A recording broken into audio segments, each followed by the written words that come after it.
Hey guys, today we're going to solve LeetCode number 61, rotate list. So we're given a linked list and we want to rotate the list to the right by k places. Okay, so the trivial solution for this problem is just to copy over the list to an array and then rotate the array and then convert the array back to a linked list. But there's a better way that only uses O of 1 space, while that solution uses the O of n space complexity.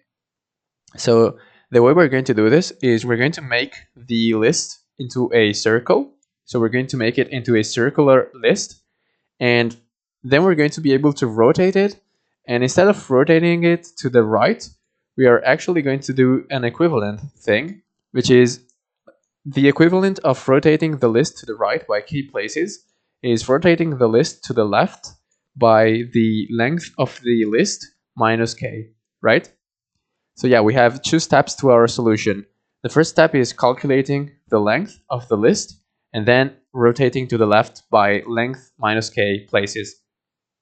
Okay, so first we are going to do the first part, which is calculating the length, which is pretty easy. And actually we also have some edge cases which are really easy to solve. So if you do not have k, so k is 0, or you don't have any linked list, or the linked list only has one element, then you can return the head of the list straight away. So this is the easy case.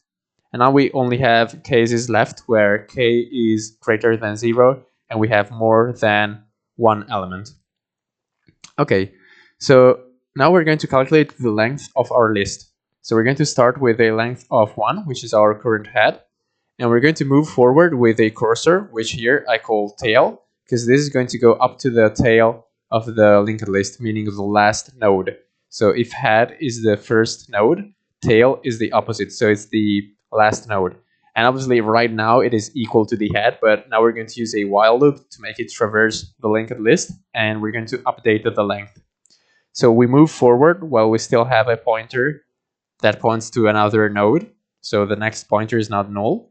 And while this is true, we increment our length and we update the tail to move to the next element, right? So we move tail to the next element and we increment the length by 1. So at the end of this loop, we now have two things. The length is now the length of the list, and the tail is now the last element of the list.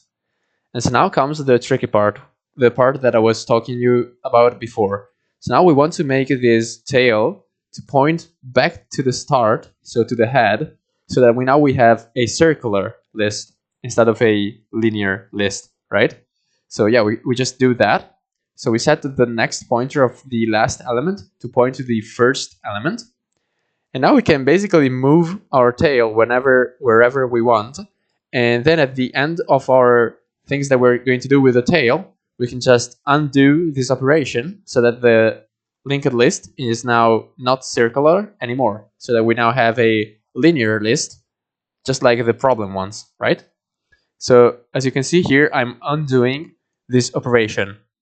So this was the last element of our linked list, and so it was null. And I was attaching to it the head. So now I had made that into a circular list.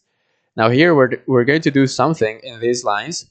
And then at the end, I'm going to have to undo this operation and set it back to null so that the list is not circular anymore, because the output needs to be a linear list, right? So the last elements needs to point to null. Okay, so what do we have to do in this? First of all, the easy thing is to modulo k by the length, because like rotating by 20, if the length is 10, doesn't do anything, right? So we want to modulo k by the length. And then here comes the tricky part. So instead of rotating to the right, we want to rotate to the left by length minus k places, because that's way more natural to do in a linked list. So what we're going to do is we're just going to move forward the tail. So for example, 5 here would go back to 1, because remember that now the list is circular. And then it would go back to, like it would move forward for len minus k steps, right? And what you can do at the end of that is you can set the head to be the next element from the tail. So for example, here you can see that the tail has become 3. And what should be the head? It should just be the next element. Like imagine if this was still circular, then the new head would just be the next element starting from your tail, right? So yeah, you can just set your head to be the next element from your last element, which is not really the last because now it's circular, but what is going to be the last element. So you can set the head to be the next element from your current tail. And then remember to undo the circling. So undo this operation like this. And now you can finally return the head. So I'm going to submit this to show you that it works. And this is a O of n solution in time complexity and O of 1 in space complexity because we're not storing an array or anything like that.